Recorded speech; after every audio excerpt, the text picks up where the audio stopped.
राम है वो तपस्वी राजा हैं और सबसे परे हैं, यानी कि सबसे श्रेष्ठ हैं।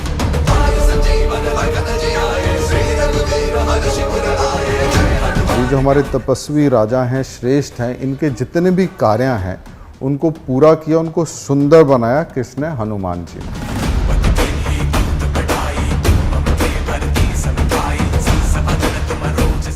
Hello friends, welcome back to Hanuman Chalisa series episode 25। Friends, अभी तक हमने देखा जितनी भी चौपाइयाँ हमने समझी हैं उन सब का एक मीनिंग है। हर एक चौपाई एक ताकतवर मंत्र की तरह काम करती हैं और इन्हीं मंत्रों को अगर हम पढ़ेंगे, हम समझेंगे, आत्मसात करेंगे तो हम अपनी लाइफ में बहुत सारे पॉजिटिव चेंजेस देख पाएंगे। तो चलिए आगे बढ़ते हैं चौपाइयों के साथ और समझते हैं कि आज की चौपाई हमें क्या मैसेज देना चाहती है।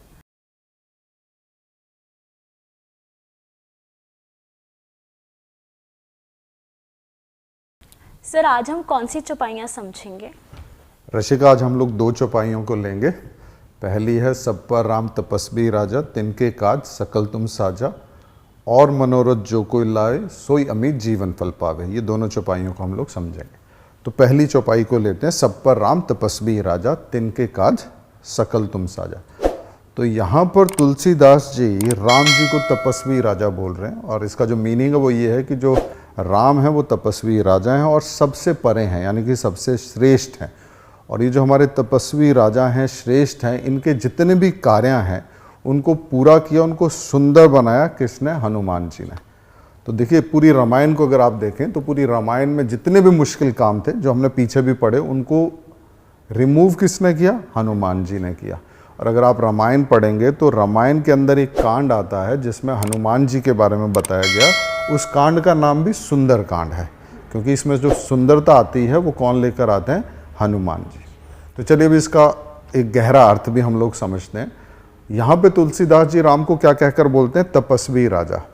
तो यहाँ तुलसीदास जी एक मैसेज दे रहे हैं कि जो राजा होता है उसका तपस्वी होना आवश्यक है।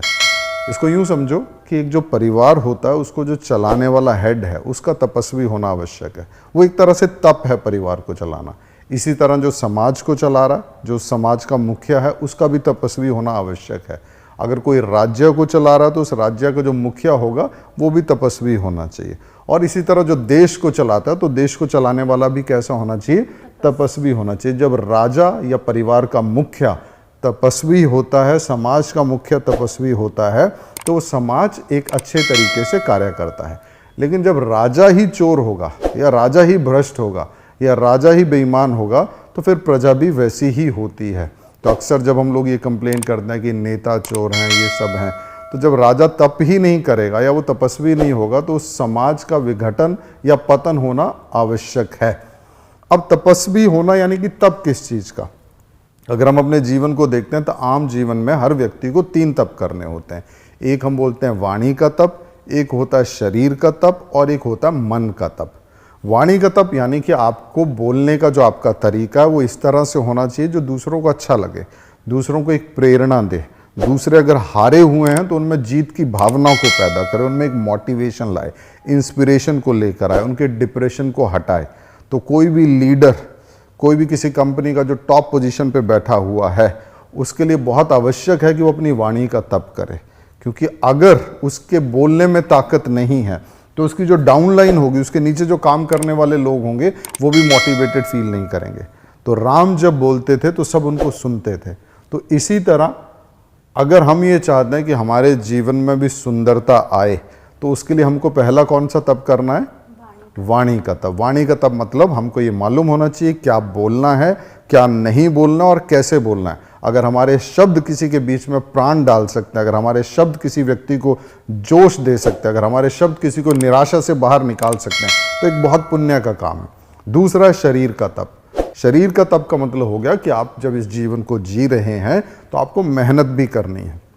आपको उन चीज़ों का सेवन नहीं करना है जो आपके शरीर को ख़त्म करते हैं, क्योंकि अगर यात्रा है, जीवन रूपी यात्रा, इसको आप अच्छे से एंजॉय करना चाहते हो तो आप इसको कब एंजॉय कर पाओगे? जब हेल्दी बॉडी होगी। और अगर बॉडी हेल्दी नहीं है तो लाइफ बेकार हो जाती है। अभी बॉडी हेल्दी कब होती है? जब इसको तपाया जाता है, यानी कि इसको एक तरह से साधा जाता है। तो दूसरा तप जो हर व्यक्ति को आज की डेट में करना चाहिए वो कौन सा है? शरीर का तप। उसमें उसको मुश्किलें भी सहनी पड़ेंगी, कष्ट भी उठाने पड़ेंगे, शरीर को वही चीज़ देनी है जो उसको आवश्यक है, और उसको ये समझना पड़ेगा कि अगर जीवन में उसे आगे बढ़ना है तो ये इजी गोइंग कुछ नहीं होता, कुछ ना कुछ करना पड़ता है। और जब आप उसको करते हैं तो आप अपनी बॉडी को फोर्स करते हैं, तभी जाकर आप उसको हासिल कर पाते हैं। इसको सिंपल लैंग्वेज में समझो कि अगर आप चाहते हो कि आपका शरीर का आकार अच्छा हो, शेप अच्छी हो, आप प्रेजेंटेबल हो, तो सुबह उठकर आपको दौड़ना भी पड़ेगा, आपको योगा भी करना पड़ेगा, आपको प्राणायाम भी करना पड़ेगा, आपको एक्सरसाइज भी करनी पड़ेगी, आपको कोई गेम भी खेलनी पड़ेगी, तब जाकर आपका शरीर क्या होगा? तपेगा। और तीसरा तप होता है मन का तप, क्योंकि सबसे चंचल कौन है? मन। ये आपको भटकाता है। तो अगर हम इसको साधेंगे और वाणी को साधेंगे, मन को साधेंगे और शरीर को साधेंगे, तब हम एक स्ट्रांग लीडर बनते हैं।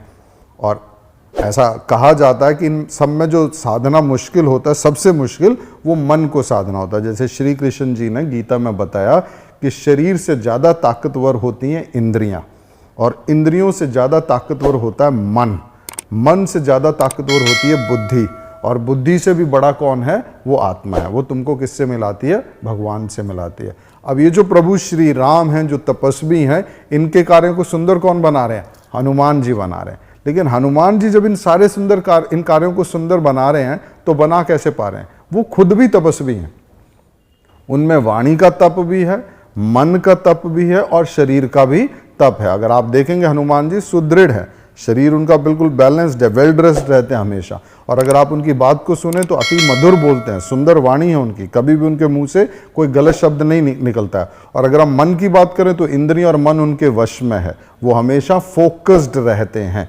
तो यहाँ पे तुलसीदास जी हमको बताते हैं कि अगर हम चाहते हैं कि हनुमान जी हमारे जीवन को सुंदर बनाएं, तो पहली चीज़ तो हमको ये देखनी है कि हमको एक तपस्वी राजा की तरह होना है। दैट मीन जो भी हमारा रोल है परिवार में, समाज में, ऑर्गेनाइजेशन में, उसको हम निभाएं, और उसमें ये मानकर चलें कि हमको एक तपस्वी बनना पड़ेगा। उसमें हम अपने शरीर को, वाणी को और मन का तप करना होगा, तब हमको किसकी कृपा प्राप्त होगी? हनुमान जी की। सर मेरे मन में एक सवाल उठ रहा है, जैसे आपने बताया मन का तप, शरीर का तप और वाणी का तप। ठीक है सर, अब अगर हम वाणी के तप की बात करते हैं तो आपने कहा कि एक राजा को तपस्वी होना बहुत ज़रूरी है, बट आजकल के दौर में अगर देखा जाए तो एक जो लीडर है वो मोटिवेट कम करता है, क्रिटिसाइज ज़्यादा करता है। रीज़न बीइंग कि उसे लगता है क्रिटिसिज्म से लोग शायद ज़्यादा काम करना शुरू कर दें। अगर मैं शरीर के तप की बात करूं तो आजकल के दौर में ऐसा कहा जाता है कि एक ही तो जिंदगी है। कोरोना के बाद तो वैसे भी लोगों को ये लगने लग गया कि हम कभी भी मर सकते हैं, तो उसमें कहते हैं एक ही तो जिंदगी है, जितना खाना है खा लो, अपने कंफर्ट जोन से बाहर निकलना ज़रूरी नहीं है, एक ही लाइफ है। और अगर मैं आपसे मन के तप की बात करूं तो अगर हम सर आजकल का दौर इंस्टाग्राम का दौर है, ठीक है, ऐसा हम देखते हैं एक तरफ रील आ रही है कि आप लेट गो करो किसी चीज़ को। अगर हम एक रिलेशनशिप की बात उठाते हैं, आप लेट गो करो अगर सामने से आपको एफर्ट्स नहीं मिल रहे हैं। But at the same time अगर मैं दूसरी रील पर चली जाती हूँ तो कहते हैं आप मेहनत करते जाओ, आपको चाहे एफर्ट्स मिले या ना मिले। तो सब बहुत ज़्यादा मेसी हो रखा है, तो इस चीज़ में हम कैसे समझाएं सामने वालों को? चलो इसको एक बार फिर से शुरुआत पे जाते हैं। ठीक है, तुम्हारा पहला क्वेश्चन है वाणी का तप और क्रिटिसिज्म भी ज़रूरी है। तो देखो, जब मैंने वाणी के तप की बात की तो मैंने ये बोला कि आपको ये मालूम होना चाहिए क्या बोलना है और कब बोलना है। मैंने ये नहीं कहा, या रामायण ये नहीं कहती है कि आपको सिर्फ मीठा मीठा बोलना है। अगर आवश्यकता है कड़वा बोलने की तो वो भी आप बोलोगे। जैसे आंवला जब खाते हैं तो कड़वाहट होती है, लेकिन उसका एक मेडिसिनल इम्पैक्ट भी होता है। तो जब बात क्रिटिसिज्म की आती है, ऐसी बहुत सी सिचुएशन है जहाँ लीडर को क्रिटिसाइज भी करना होता है, लेकिन देखना यह है कि वो कंस्ट्रक्टिव है या डिस्ट्रक्टिव है। प्रॉब्लम ये हुई है बीच के स्पैन में हम लोगों ने क्रिटिसिज्म को बिल्कुल ऐसे माना कि ये बुरा है, गलत तो बोलना ही नहीं है, और जो रिक्वायर्ड था हमने वो भी नहीं किया, और इंस्टेड ऑफ टेलिंग कि गलत क्या, हम पैम्परिंग करते रहे, जिसकी वजह से एक काफ़ी बड़ा हिस्सा हमारा डिस्ट्रॉय हुआ हमारे यूथ का। तो यहाँ पर हमको ये समझना है कि क्रिटिसिज्म बुरा नहीं होता है, डिस्ट्रक्टिव क्रिटिसिज्म बुरा होता है। वो क्रिटिसिज्म जो out of frustration, out of hatred, out of anger किया गया है। लेकिन वो क्रिटिसिज्म जो आउट ऑफ केयर किया जा रहा है, कंसर्न होकर किया जा रहा है और कंस्ट्रक्टिव किया जा रहा है, वो कभी बुरा नहीं होगा। तो वाणी के तप का मतलब ये नहीं हुआ कि आप सिर्फ मीठा बोलोगे। वाणी के तप का मतलब ये हुआ कि आप में ये समझ होगी कि किस समय क्या बोलने से कार्य का जो फल है वो मुझे प्राप्त होगा। तो राम को जब क्रोध करना तब राम क्रोध भी करते हैं। जब हनुमान को अच्छे शब्दों से रावण को एड्रेस करना तो वो अच्छे शब्द से भी एड्रेस करते हैं, और जब रावण को उन्हें गलत उसके हिसाब के व्यवहार के हिसाब से शब्दों को एड्रेस करना तो उस शब्द से भी एड्रेस करते हैं। तो इस चीज को समझिए कि ये जो क्रिटिसिज्म है ये बुरा नहीं होता है, लेकिन सवाल ये है कि कहीं तुम गुस्से में, नफरत में, फ्रस्ट्रेशन में तो नहीं कर रहे हो। अगर कर रहे हो तो वेरी ऑब्वियस गलत होगा। तो आपको कंस्ट्रक्टिव क्रिटिसिज्म करना है, डिस्ट्रक्टिव क्रिटिसिज्म नहीं करना। और दूसरा, आपको ये समझना है कि कब क्या बात बोलनी है और क्या बात नहीं बोलनी है। ये हमारा ये हो गया। अब ये होगा कैसे, ये सवाल भी है। देखिए, सब कुछ डिपेंड करता है कि आप अपने भीतर क्या लेकर जा रहे हैं। अगर आपके भीतर सही चीज़ें जा रही हैं तो बाहर भी सही जाएंगी। तो आपको अपनी इनपुट का ध्यान रखना है। इनपुट का मतलब मैं क्या पढ़ रहा हूँ, मैं क्या सुन रहा हूँ, किन लोगों के साथ मेरा कंपनी रहता है। अगर वो इनपुट ठीक है तो धीरे धीरे मेरी वाणी का तप होगा, मैं अपनी वाणी को चैनलाइज करूँगा। लेकिन सुबह से शाम तक मैं ऐसी चीज़ें देख रहा हूँ जिसके अंदर लैंग्वेज अब्यूजिव है, वर्बल कम्युनिकेशन पुअर है, और जो बोलने का तरीका वो हास्यास्पद है या दूसरे का व्यंग्य करने का है, तो वेरी ऑब्वियस है मेरी आउटपुट भी गलत होगी। तो मुझे ये देखना है कि मैं क्या पढ़ रहा हूँ, क्या सुन रहा हूँ और किन लोगों के साथ हूँ। अगर इन चीज़ों को मैं ध्यान रखता हूँ और अपने आप को ऑब्जर्व करता हूँ और देखता हूँ कि मेरे क्या बोलने से क्या आया, कुछ काम हुआ मेरा, मेरे दोस्त बने या दुश्मन बने। तो अगर दुश्मन बने तो मुझे अपनी वाणी को चेक करना कि ऐसा मैंने क्या कहा था जिससे उस व्यक्ति को बुरा लगा। अगर इस ऑब्जर्वेशन को मैं करता रहता हूँ कि लंबे समय तक, ओवरनाइट नहीं होगा, तो धीरे धीरे आप पाओगे कि आपके ऊपर जो माँ सरस्वती की कृपा है वो हो रही है और आपके वाणी जो है वो सध रही है। अब दूसरा सवाल आ जाता है कि भाई बॉडी का तप हम कैसे करें, और लोग कहते हैं भाई एक ही जीवन तो है, खाओ। तो पहले तो ये मूर्खता है समझना कि एक ही जीवन है। इवन जो वेस्टर्न फिलॉसफी है वो भी अब इस बात को मानती है कि जो इंडियन फिलॉसफी है, ईस्टर्न फिलॉसफी है, जो ये कहती है कि व्यक्ति बार बार जन्म लेता है, वो सही है। यानी कि हमारी बॉडी चेंज होती है बट जो विद इन है वो सेम रहता है। तो यानी कि आप जो जो कर रहे हो इसको बियर करने के लिए आपको बार बार आना पड़ेगा। सेकेंड, खाने में प्रॉब्लम नहीं है, लेकिन क्या खा रहे हो ये तो देखोगे। तुम्हारा लोअर टेस्ट है या हायर टेस्ट है, इसको तो अपने आप से पूछोगे। आप एक दुकान के बाहर खड़े होकर ऑर्डर देते हो कि भैया एक प्लेट चाप बना दो, एक प्लेट मोमो बना दो। आप ये देख ही नहीं रहे हो कि जो अंदर व्यक्ति बना रहा है वो साफ़ सुथरा है या नहीं है, जिस जगह वो बना रहा है वहाँ गंदगी है या नहीं है। आप ऑनलाइन ऑर्डर कर रहे हो, आप ये देख रहे हो कहाँ पे ठीक सा मिल जाए, रीजनेबल प्राइस पे मिल जाए, और आप उसे कंज्यूम कर रहे हो। तो ये तो मूर्खता है ना आपकी। इतना तो आपको समझना पड़ेगा कि जो खाना है वो अगर कहीं अच्छा बन सकता है तो सबसे पहले घर में ही बनेगा, और वो घर में ही बनना चाहिए, क्योंकि घर में जब बनेगा तो उसमें वही इंग्रेडिएंट्स डलेंगे जो आवश्यक हैं।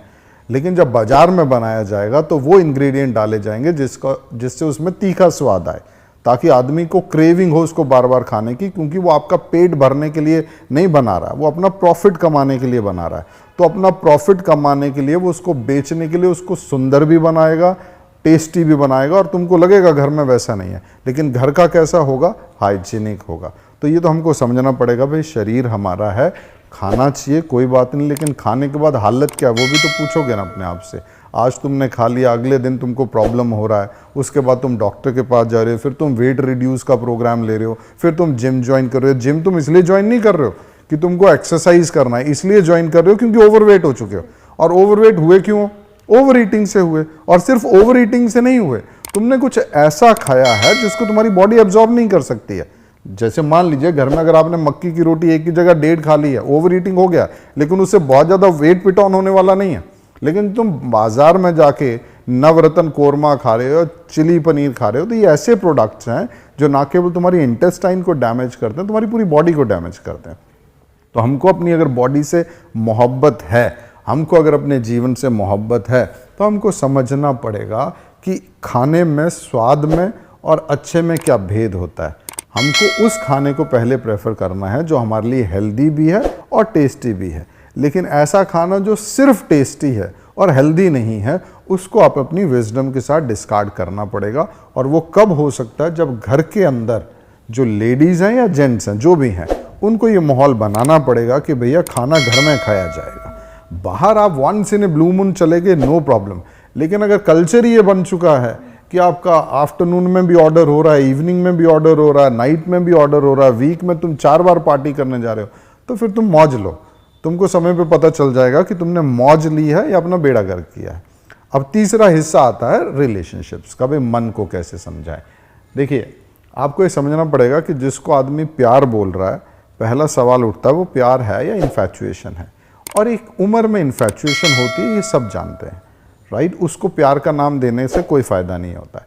लेकिन प्यार का नाम क्यों दिया जाता है? क्योंकि बाजार को ये प्यार का नाम सूट करता है। प्यार के नाम पर वो फिर गिफ्ट को बेचता है, प्यार के नाम पे फिर वो होटल्स में सेलिब्रेशन कराता है, प्यार के नाम पे फिर वो केक्स को बेचता है, प्यार के नाम पे फिर वो चॉकलेट्स को बेचता है। तो पहले तो ये इन्फैचुएशन होती है, एक पर्टिकुलर एज में होती है, और उस एज में जो एल्डर्स हैं उनका इंटरवेंशन होना चाहिए। उनको अपने जो यंगर जनरेशन उनको समझाना चाहिए। अगर किसी के घर में बेटी है जो 14 साल की हुई है, तो माँ या बाप का उसके साथ बैठना बनता है। उसको बताना पड़ेगा कि अब अगर तुम ओपोजिट जो भी हैं बॉयज़ हैं उनके साथ खेलोगे तो अट्रैक्शन डेवलप होगा, लेकिन उसकी सीमा क्या है। उसको वो कहीं प्यार ना समझने लगे तो उसको वो सीमा माँ बाप को समझानी पड़ेगी कि भाई ये सीमा है। तो उनको वो समय देना पड़ेगा जब वो समझ पाएँ कि ये था भी या नहीं था। फॉर एग्जाम्पल, इसको ऐसे समझो कि अगर एक 25 ईयर ओल्ड गर्ल ये डिसाइड करती कि मुझे इस लड़के से विवाह करना है, तो आप इसको डाउट नहीं कर सकते, आप उसको कंसिडर कर सकते हो। क्योंकि 25-26 year old girl mature enough है टू डिसाइड कि भाई उसका लाइफ पार्टनर कौन होगा।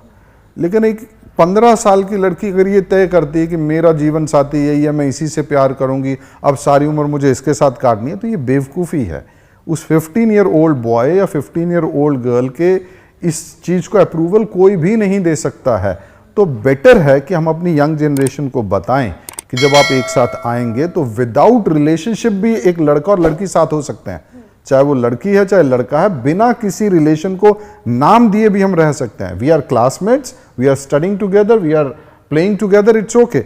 Why do you want to get into a relationship? आप रिश्ते में जाना क्यों चाह रहे हो? उसको समय दीजिए। 23 साल की उम्र में, 25 साल की उम्र में देखिए, जब आपको समझ आएगा कि जीवन क्या है और मुझे सेटल डाउन होना है, तब आप देखिए कि क्या कोई ऐसा है जिसे आपको लगता है कि मुझे इसके साथ रहना है। हो सकता है ये वन साइडेड भी हो, आपको कोई पसंद आए, आपने उसको बोला, वो आपको पसंद नहीं कर रहा, no problem, you have to allow him to go, वो उसका डिसीजन है। भाई जिस तरह से आपके पैरामीटर में एक पिक्चर है कि मैं इस व्यक्ति के साथ अपना जीवन काटना चाहती हूँ, उस व्यक्ति के भी पिक्चर है एक कि मैं इस तरह के व्यक्ति के साथ जीवन काटना चाहता हूँ। आपकी पिक्चर में वो परफेक्ट है, उसकी पिक्चर में आप नहीं हो। तो अगर आप ये बोलते हो कि मुझे ये पसंद है, तो उस पसंद में फिर ये छूट भी होनी चाहिए कि no problem, he has full right to say no to me. लेकिन ये कब होगा? जब हम इसको समझेंगे, कम्युनिकेट करेंगे, यंगर जनरेशन को समझाएंगे कि भैया वक्त कौन सा है। पिक्चर तो तुमको यही दिखाएगी कि 16 की उम्र जो है, अब तुम जवान हो गई हो, अब तुमको जो लड़के से मोहब्बत करने में कोई बुराई नहीं और ये सच्चा प्यार है। लेकिन वी नीड टू अंडरस्टैंड कि 15-16 एक वो एज है जिसमें बॉडी में हार्मोनल चेंजेस हो रहे होते हैं, बॉडी का जो बायोलॉजी है वो सबसे इंपॉर्टेंट होता है। और ये वो समय नहीं है जब हम अपनी लाइफ को लेकर डिसीजन ले सकें। ये वो समय है जब हम अपनी सेंसेस को समझना होता है, अपने करियर पे फोकस करना होता है, अपने आप को वहाँ ले जाना होता है जहाँ हम इस्टेब्लिश हो सकें। अगर मैं 15 ईयर की उम्र में ही ये फील करूं कि मैंने इससे मोहब्बत कर ली और अब मैं इसी के साथ रहूंगी, तो फिर इसका मतलब आप नहीं समझ पाए जीवन को। तो लेट गो करना चाहिए, लेकिन मैं ऐसा मानता हूँ लेट गो कुछ होता ही नहीं है, आवश्यकता ही नहीं है लेट गो करने की। आपको जीवन को समझना पड़ेगा किस समय क्या कार्य किया जाता है, और इसके लिए आई बिलीव कि जो एल्डर्स हैं उनका एक बड़ा रोल है, वो उनको निभाना चाहिए।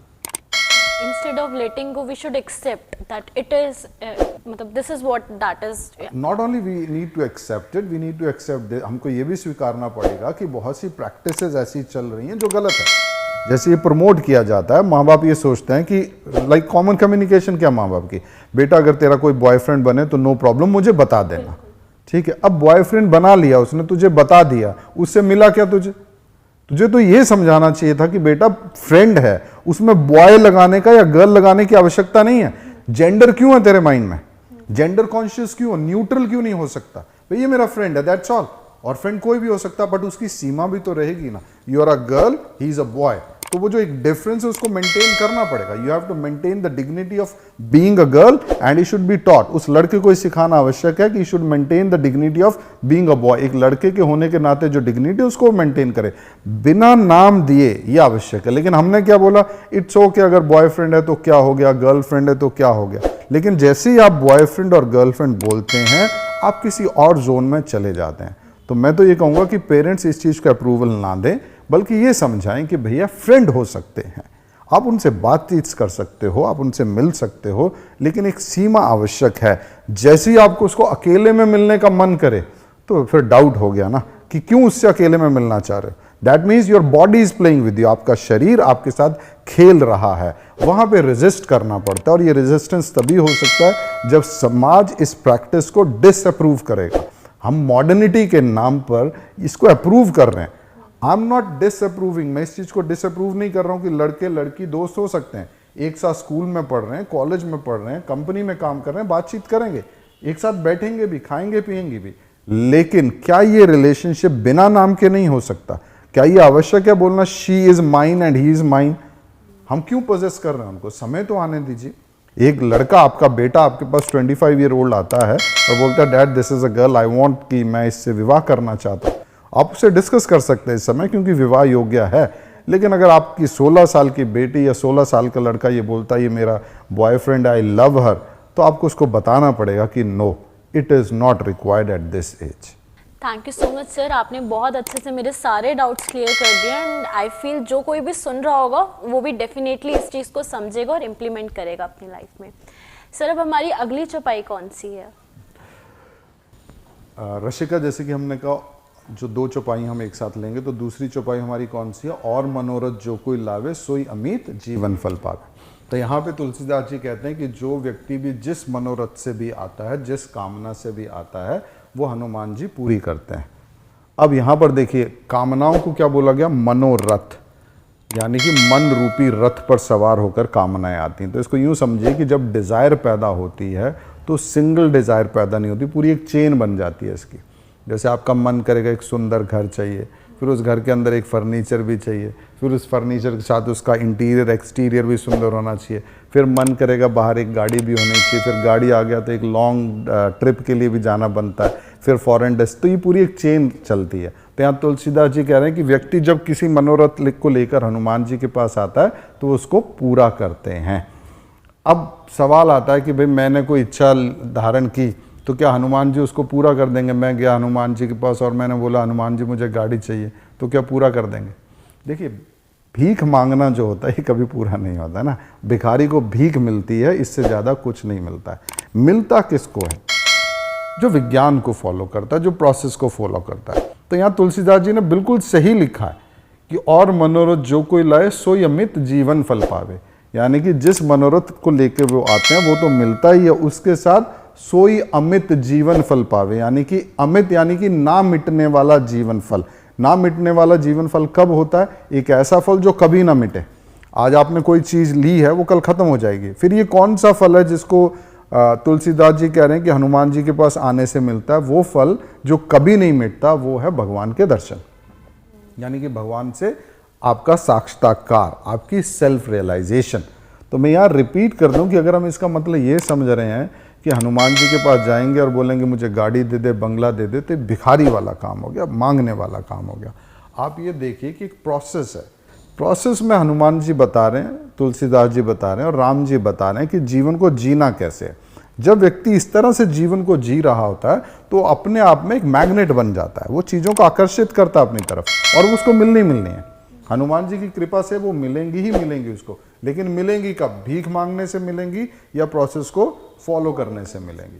प्रोसेस को फॉलो करने से मिलेंगी। और प्रोसेस बोलता है कि आपको मन का तप करना पड़ेगा, आपको तन का तप करना पड़ेगा, आपको वाणी का तप करना पड़ेगा, आपको एटीट्यूड ऑफ ग्रैटिट्यूड को डेवलप करना पड़ेगा, आपको जोश के साथ काम करना पड़ेगा, आपको निर्भय होकर काम करना पड़ेगा, आपको बिना किसी पक्षपात के काम करना पड़ेगा, आपकी इंटेंशन क्लीन होगी, आपकी सोच स्ट्रांग होगी, और जब आप एफर्ट डालोगे तब आपको क्या मिलेगा? फल। लेकिन ये सब करते हुए आपके साथ खड़ा कौन होगा? हनुमान जी खड़े होंगे। अब ये सब आपके साथ नहीं है, आप बुरे मन से किसी कार्य को कर रहे हो, आपकी इंटेंशन ठीक नहीं है, आपकी सोच अच्छी नहीं है, आप किसी दूसरे का नुकसान करना चाह रहे हो, तुमको लगता है हनुमान तुम्हारे साथ खड़े होंगे? क्यों खड़े होंगे? वो तो राम के साथ खड़े हुए ना, किसी और के साथ खड़े हुए नहीं। राम कैसे हैं? गॉड हैं, प्योर है। हनुमान जी भी तभी आपके साथ खड़े होंगे जब ये सारी चीजें आपके भीतर होंगी। तो एक कहानी है छोटी सी जो मैं आपको सुनाता हूं। तो चलिए सर, फिर आप कहानी सुना दीजिए, कहानी सुनने में बड़ा आनंद आता है। देखो, रामायण में कहानी आती है राजा सूरत की, जो कुंडलपुर के राजा थे। तो ये राम के बहुत बड़े भक्त थे। तो एक बार ऐसा हुआ कि जब राम ने अपना अश्वमेध यज्ञ का घोड़ा छोड़ा, तो वो घोड़ा कुंडलपुर की सीमा में प्रवेश किया। तो मंत्री ने दौड़कर ये खबर राजा को दी सूरत को कि ऐसे ऐसे प्रभु श्री राम जी का घोड़ा अश्वमेध यज्ञ का हमारे राज्य में प्रवेश कर चुका है, तो चलिए उनका स्वागत करते हैं। तो राजा बड़े प्रसन्न हुए कि प्रभु श्री राम का घोड़ा वहाँ पर आया है। बट उन्होंने एक बड़ी विचित्र सी बात की, और बात ये थी, उन्होंने बोला कि हम इस घोड़े को बंदी बना लेंगे, हम इसको चुरा लेंगे। तो उसने बोला, लेकिन प्रभु इससे क्या होगा, वो तो आपके स्वामी का घोड़ा है। तो उन्होंने कहा, नहीं, हम इसे चुराएंगे, क्योंकि अगर मैं उस घोड़े को चुरा लूँगा तो अवश्य प्रभु श्री राम उसको छुड़ाने के लिए आएंगे और इससे मुझे उनको दर्शन करने का मौका मिलेगा। तो उसने कहा कि लेकिन चुराओगे कैसे? आपको मालूम है उस घोड़े की रक्षा कौन कर रहा है? उस घोड़े की रक्षा हनुमान स्वयं कर रहे हैं। तो सूरत राजा ने कहा कि मैं हनुमान को राम बाण से बांध लूँगा।